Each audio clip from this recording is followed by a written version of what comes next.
Hello students, कैसे हो आप सभी। मैं रवि आपका अपने यूट्यूब चैनल इंग्लिश मस्ती बाय रवि में स्वागत करता हूं। बच्चों, हमने 2 चैप्टर पोएट्री के पढ़ लिए हैं, sweetest love I do not go और दूसरा सॉन्ग ऑफ माई सेल्फ। आज हम लोग तीसरा चैप्टर पढ़ेंगे, now the leaves are falling fast. इस तीसरा चैप्टर स्टार्ट करने के पहले मैं एक इन्फॉर्मेशन दे देता हूं। प्रत्येक संडे को तो मेगा क्विज होगा ही, जिसकी जानकारी आपको डिस्क्रिप्शन बॉक्स में मिल जाएगी। और इसके अलावा यदि आप मेरे साथ जुड़कर प्रत्येक दिन हिंदी और इंग्लिश का क्विज खेलते हैं तो देखिए यहाँ पे लिखा हुआ है कि यदि आप प्रत्येक दिन मेरे साथ जुड़कर हिंदी और इंग्लिश क्विज खेलते हैं तो प्रत्येक दिन क्विज और प्रत्येक दिन इनाम का प्रावधान किया गया है। मतलब कि मैं हिंदी और इंग्लिश का क्विज प्रत्येक दिन शाम को 7 बजे अपने टेलीग्राम ग्रुप में करवाता हूँ। यदि आप हिंदी और इंग्लिश दोनों को मिलाकर के फर्स्ट लाते हैं तो आपको मेरी तरफ से प्रत्येक दिन 5 रुपये का इनाम मिलेगा। ये 5 रुपये तो मायने नहीं रखता है, लेकिन ये आपके एग्जाम की तैयारी के लिए काफ़ी इम्पोर्टेंट है। तो इस क्विज में ज़्यादा से ज़्यादा लोग भाग लें और मेरे टेलीग्राम ग्रुप का जो लिंक है वो डिस्क्रिप्शन में आपको मिल जाएगा। तो चलिए आज के क्लास को शुरू करते हैं। देखिए क्या बोल रहा है। वॉस्टेन हुगा ऑडेन 1907 to 1973। वॉस्टेन हुगा ऑडेन, जिनका जन्म 1907 ईस्वी में हुआ और उनकी मृत्यु 1973 ईस्वी में हुई। Who won the Pulitzer prize in 1948 for his collection the age of anxiety. W.H. Auden को उनकी कलेक्शन, उनके संकलन, कलेक्शन मतलब क्या होता है संकलन, ये देखिए कलेक्शन मतलब संकलन, प्राइज मतलब पुरस्कार। तो W.H. ऑडेन को उनके संकलन the age of anxiety, the age of anxiety देखिए पोयम का बुक यहाँ पे है। तो W.H. ऑडेन को द एज ऑफ एंग्जाइटी के लिए 1948 ईस्वी में पुलित्जर पुरस्कार प्रदान किया गया। यही देखिए हैं W.H. ऑडेन और ये इनकी कीर्ति है द एंग्जाइटी, और इन्हीं के लिए इनको क्या मिला था, पुलित्जर पुरस्कार मिला था। और नीचे आप जो एक पिक्चर देख रहे हैं यही है पुलित्जर पुरस्कार का सिंबल।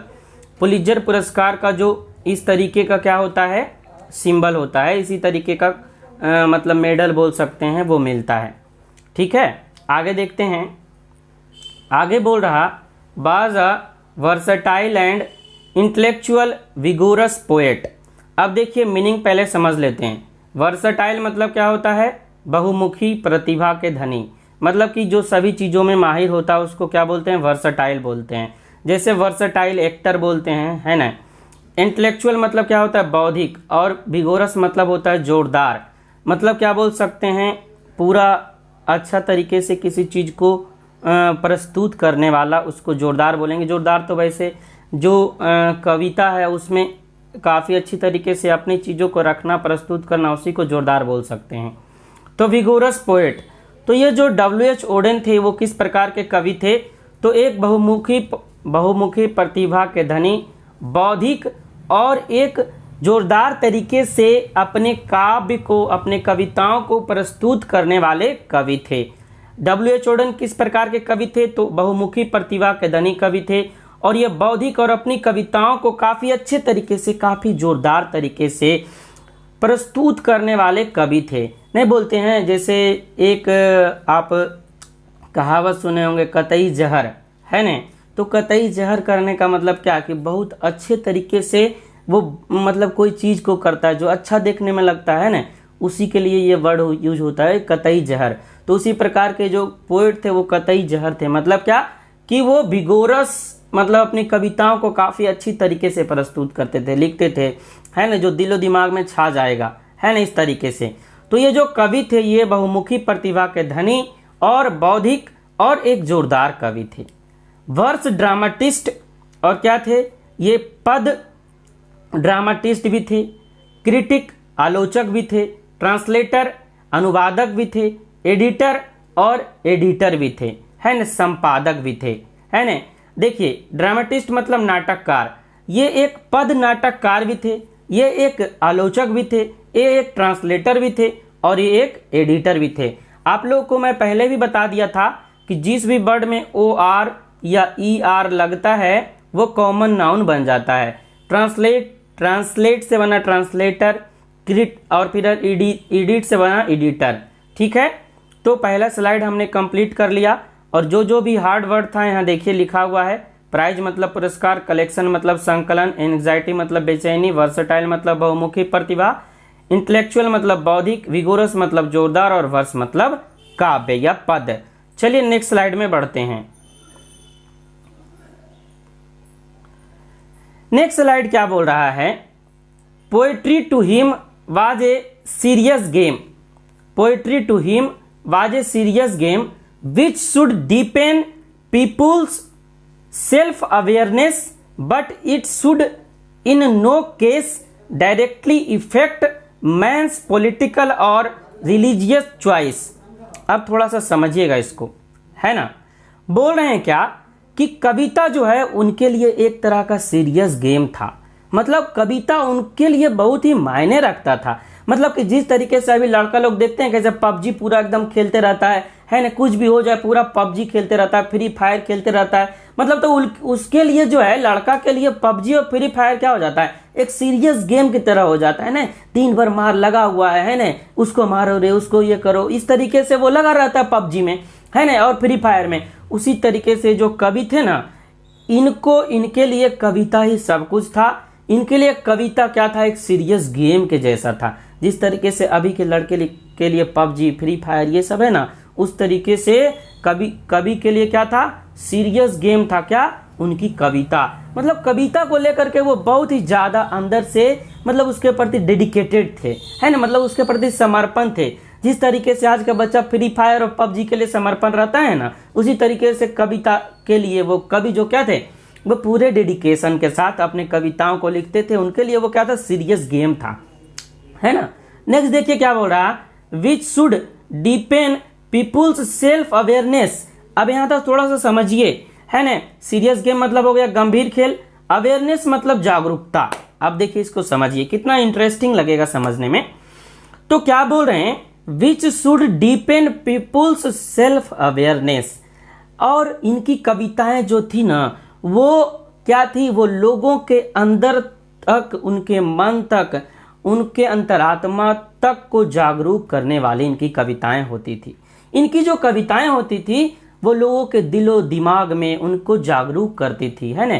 उनके काफी अंदर तक जाकर समाती थी इनकी कविताएं, और लोगों को क्या करती थी, जागरूक करने का काम करती थी। ये उसी प्रकार की कविताओं को लिखते थे। नेक्स्ट देखिए क्या बोल रहा है, but it should in no case directly effected man's political और रिलीजियस चॉइसेस। अब देखिए पहले मीनिंग समझ लेते हैं, ठीक है। नो केस मतलब कोई कारण नहीं है, डायरेक्टली मतलब सीधे होता है या प्रत्यक्ष रूप से, अफेक्ट मतलब होता है प्रभावित करना, अफेक्ट मतलब प्रभावित करना, पॉलिटिकल मैंस पॉलिटिकल मतलब आदमी का राजनीतिक, रिलीजियस चॉइस मतलब होता है धार्मिक पसंद। और देखिए ये जो कवि थे, इनके लिए ये जो जब कविताएं लिखते थे तो इनकी कविताओं से लोग डायरेक्टली इफेक्ट नहीं होते थे, है ना। मतलब इनकी जो कविताएं थी उससे लोगों का राजनीतिक और धार्मिक चॉइस जो है वो डायरेक्टली इफेक्ट नहीं होता था। ऐसा नहीं कि ये कविताओं को लिखते थे जिससे लोगों के राजनीतिक और धार्मिक भावनाओं को आहत पहुंचे। ये उस प्रकार की कविताओं को लिखते थे ना जो लोगों को जागरूक भी कर देता था और लोगों को किसी प्रकार का दिक्कत भी नहीं होता था, लोगों को किसी प्रकार का चोट भी नहीं पहुंचता था। ना तो उसका राजनीतिक चोट पहुंचता था और ना ही रिलीजियस चोट पहुंचता था। ये देखिए कविता के कवि के लिए क्या है, ये सीरियस गेम था कविता लिखना। ये देखिए कैसे कैसे सोच रहे हैं, और ये आदमी के सेल्फ अवेयरनेस को बढ़ाते थे। तो ये सेल्फ अवेयरनेस का सिंबल है, सेल्फ अवेयरनेस का क्या है, सिंबल है। देखिए बाहर जैसा आदमी दिख रहा है, अंदर भी एक वैसा आदमी है। मतलब क्या, अपने को खुद में देखना, वही सेल्फ अवेयरनेस होता है, स्वयं को जागरूक बनाना। और यहाँ हमने देखिए एक पिक्चर और भी लिया है जो धार्मिक पसंद, मतलब कि रिलीजियस चॉइस से वो कोई प्रभावित उनसे नहीं होता था। तो यहाँ देखिए एक उस तरह का पिक्चर भी लिया हुआ है ना, जिसमें सारे धर्मों का टैग करके दिखाया हुआ है। तो नेक्स्ट स्लाइड में हम बढ़ते हैं। नेक्स्ट स्लाइड देखिए, बोल रहा है his early poem exhibit his interest in political affairs and ideas. अब देखिए क्या बोल रहा है, यहाँ थोड़ा सा समझिए। अर्ली पोएम मतलब होता है प्रारंभिक कविताएं, है ना। एग्जिबिट मतलब प्रदर्शित करना। पॉलिटिकल अफेयर्स मतलब राजनीतिक मामला। लेटर मतलब बाद में। ओवरटली मतलब स्पष्ट रूप से। मीनिंग हम पहले ही देख लिए। अब समझिए ये लाइन को क्या बोल रहे हैं। हिज अर्ली पोयम, इनकी जो प्रारंभिक कविताएं थी। Exhibit his interest in political affairs, इनकी जो प्रारंभिक कविताएं थी वो राजनीतिक मामलों के रुचि को ज़्यादा प्रदर्शित करती थी। मतलब कि राजनीति से प्रेरित कविताएं थी, ठीक है। बट हिज लेटर पोयम्स, लेकिन लेटर मतलब बाद में, लेकिन उनकी जो बाद की कविताएं I R overtly Christian and more personal in tone. Personal मतलब क्या होता है, खुद से संबंधित, है ना, व्यक्तिगत। तो उनकी जो प्रारंभिक कविताएं थी वो राजनीतिक विचार, राजनीतिक मामले से ज़्यादा संबंधित थी। उनकी जो कविताएं प्रारंभिक थी वो राजनीति में ज़्यादा रुचि रखती थी। लेकिन बाद की जो वो कविताएं लिखें तो उनकी जो कविताएं थी वह स्पष्ट रूप से ईसाई धर्म के प्रति थी। देखिए ईसाई धर्म का सिंबल कुछ इस तरीके से होता है, ये क्रिश्चियन का सिंबल है। तो उनकी जो बाद की कविताएं थी वो क्रिश्चियन धर्म से संबंधित थी और व्यक्तिगत स्वर की कविताएं ज़्यादा थी, व्यक्तिगत टोन की कविताएं ज़्यादा थी। नेक्स्ट स्लाइड में बढ़ते हैं। नेक्स्ट देखिए क्या बोल रहा है। As a technician Auden explored a variety of stanza forms and metres. अब देखिए एक तो बोल रहा कि तकनीशियन के रूप में, विशेषज्ञ के रूप में। देखिए एक टेक्नीशियन जो होता है वो अपना काम करता है, जैसे टीवी बनाने वाला होता है उसको भी टेक्नीशियन बोलते हैं। कोई कुछ चीज़ें बनाता है, कूलर, फ्रिज, है ना, वो भी टेक्नीशियन होता है। लेकिन जो शब्दों को बनाता है, शब्दों को गढ़ता है, वो भी टेक्नीशियन ही होता है। और शब्दों को गढ़ने का काम, शब्दों से खेलने का काम कौन करता है, तो एक कवि ही कर सकता है शब्दों से खेलने का काम, ठीक है ना। तो उसको भी एक तकनीशियन का ही श्रेणी दिया गया, मतलब तकनीशियन का ही पद दिया गया है। तो टेक्नीशियन मतलब विशेषज्ञ। तो एक विशेषज्ञ के रूप में ऑडेन एक्सप्लोर्ड मतलब होता है खोज करना। A variety of stanza, a variety of stanza मतलब होता है, वेराइटी मतलब विभिन्न प्रकार का, स्टेंजा मतलब होता है पद। फॉर्म्स एंड मेटर्स, तो फॉर्म्स मतलब रूप होता है। एक देखिए दो तरह का होता है, या FROM फ्रॉम, और एक होता है FORM फॉर्म। तो FROM वाला फॉर्म मतलब से होता है, प्रीपोजिशन हो जाता है। FORM वाला फॉर्म मतलब रूप हो जाता है, ठीक है। तो अब देखिए क्या बोल रहा, Odean explored a variety of stanza forms and mattress. Odean जो है एक विशेषज्ञ थे। कैसा विशेषज्ञ, तो जो शब्दों से खेलते थे, है ना। तो ऑडेन क्या थे, एक विशेषज्ञ थे जो शब्दों से खेलते थे। और उन्होंने Odean explored a variety of stanza, Odean जो है वो विभिन्न प्रकार के छंद पद की खोज किए, है ना। एक्सप्लोर्ड मतलब क्या होता है, खोज करना। विभिन्न प्रकार के छंद पद के रूपों का खोज किए, यहाँ फॉर्म्स है। और उसके अलंकार का खोज किए। मेट्रेस मतलब क्या होता है, अलंकार। He had a passion for bird coining and using archaic bird. अब देखिए उनका जो जुनून था, उनको कैसा जुनून था। पैशन मतलब क्या होता है, जुनून। सभी लोगों को अपना अपना जुनून होता है, ठीक है। तो उनका जुनून क्या था, बर्ड को क्वाइन करना। जैसे देखते हैं क्वाइन मतलब क्या, क्वाइन मतलब पैसा होता है, लेकिन हम क्या करते हैं, गुल्लक में पैसे को जमा करते हैं ना, तो वो क्या है, पैसा को क्वाइन करना मतलब जमा करना होता है। उसी तरीके से ये जो WH ऑडेन थे, इनका जो जुनून था ये बर्ड को क्वाइन करना था। मतलब कि ये बर्ड के साथ खेलते थे, बर्ड को सजाने का काम करते थे, बर्ड का संकलन करते थे। वैसे भी कवि क्या करता है, कवि इस तरीके के पंक्तियों को लिखता है ना, जब आप उसको पढ़िएगा तो आपका दिल गदगद हो जाएगा, लगेगा कहाँ पहुंच गए हम तो दूसरे दुनिया में पहुंच गए, है ना। तो ये जो कवि हैं ये इतना जुनूनी थे कि ये शब्दों का संकलन करते थे, है ना। और इनका जो पैशन था, he had a passion for bird coining, ये बर्ड को क्वाइन करते थे, बर्ड को संकलन करते थे, वही इनका पैशन था। देखिए बर्ड क्वाइनिंग कुछ इस तरीके से होता है, बर्ड को क्वाइन किया गया है यहाँ। तो ये बर्ड को क्वाइन करते थे, बर्ड को जमा करते थे, बर्ड का संकलन करते थे। And using archaic word, archaic मतलब होता है पुराना, प्राचीन। और ये ज़्यादातर क्या करते थे, पुराने शब्दों का प्रयोग करते थे, which makes him at times difficult to understand, जो उनके समय में उनको समझना थोड़ा सा मुश्किल था, क्योंकि ये पुराने पुराने वर्डों को यूज करते थे तो लोग इनको समझ नहीं पाते थे। तो वही बता रहा कि उनके समय में उनको समझना थोड़ा सा कठिन था, है ना, थोड़ा सा डिफिकल्ट था। नेक्स्ट स्लाइड में बढ़ते हैं। नेक्स्ट स्लाइड देखिए क्या बोल रहा है। He left England as early 1939 to settle permanently in the United State. Auden's work is divided into the British and American phase. अब देखिए क्या बोल रहा है। ऑडेन जो है ना, पहले इंग्लैंड में रहते थे। ये देखिए ऊपर वाला जो है, नीचे वाला ये इंग्लैंड है और ये इंग्लैंड का झंडा है।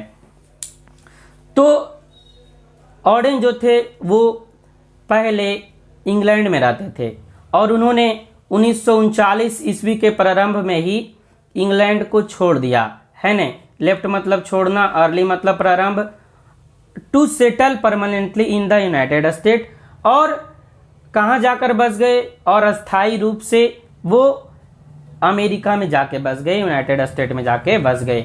सेटल मतलब क्या होता है, बसना, परमानेंटली मतलब अस्थायी रूप से, यूनाइटेड स्टेट मतलब अमेरिका। ये देखिए अमेरिका मैप में दिख रहा है, ये अमेरिका का झंडा है। तो W.H. ऑडेन पहले रहते थे कहाँ, इंग्लैंड में, बाद में जाकर कहाँ बस गए, अमेरिका में। Auden's work is divided into the British and American phase, और ऑडेन का जो कृति था, वर्क था, वो दो भागों में बट गया। एक तो अमेरिकन हो गया, अमेरिकन फेज, एक अमेरिकन रूप में हो गया, दूसरा इंग्लैंड ब्रिटिश रूप में हो गया, है ना। और वो दोनों के लिए कविता लिखे, इंग्लैंड में भी अलग लिखे और अमेरिका में भी अलग लिखे। तो इनका जो कविता था वो दो रूपों में बट गया, एक इंग्लैंड और दूसरा अमेरिका के लिए। नेक्स्ट स्लाइड में देखते हैं। देखिए क्या बोल रहा है। The notable works of English phase are the orators, the dance of death, look a stranger, a Spain and another time. और इनकी जो इंग्लिश फेज यानी इंग्लैंड में जब रहते थे तो उस दौरान की जो लिखी हुई कविताएं हैं, उस दौरान की जो महत्वपूर्ण रचनाएं हैं, नोटेबल वर्क मतलब क्या होता है, महत्वपूर्ण रचनाएं, ओरेटर मतलब वक्ता, स्ट्रेंजर मतलब अजनबी। तो उनकी जो इंग्लैंड वाली जो महत्वपूर्ण कृतियां हैं, जब वो इंग्लैंड में रहते थे तो उस समय की उनकी जो महत्वपूर्ण कृतियां हैं वो कौन कौन है, देखिए ओरेटर है, डांस ऑफ डेथ है, मतलब डांस ऑफ डेथ मतलब क्या हो गया, मृत्यु का नाच। अभी देखिए कोरोना में क्या हो रहा है, मृत्यु का नाच ही हो रहा है, एक बार में कितना आदमी मर रहा है ना। तो ये कविता जो है पहली लिख दिए, कवि जो है पहली कविता लिख दिए, है ना, क्या, डांस ऑफ डेथ, मृत्यु का नाच। और इनकी जो कविताएं थी, लुक अ स्ट्रेंजर मतलब कि अजनबी के जैसा दिखना, फिर था स्पेन, और एक कविता था अनदर टाइम। तो ये सारी जो कृतियां ये आप देख रहे हैं इतना सारा, ये जब वो इंग्लैंड में रहते थे तो वहां की इनकी महत्वपूर्ण कृतियां हैं ये सारी, ठीक है। नेक्स्ट स्लाइड में बढ़ते हैं। The notable works of the American phase include new year letter, for the time being, the age of anxiety and the shield of Achilles. और अमेरिकन फेज की मतलब जब अमेरिका में ये रहने गए तो उस दौरान जो जो कविताएं लिखी, उस समय उनकी महत्वपूर्ण रचनाएं कौन कौन थी, न्यू ईयर लेटर, और ये देखिए फॉर द टाइम बीइंग्स, और देखिए द एज ऑफ एंग्जाइटी जिसके लिए इनको पुलित्जर पुरस्कार मिला, और एक था क्या, द शील्ड ऑफ एचिल्स। तो ये अमेरिका में जब वो रहने गए तो उस समय की कृति थी इनकी, ठीक है। नेक्स्ट स्लाइड में देखते हैं।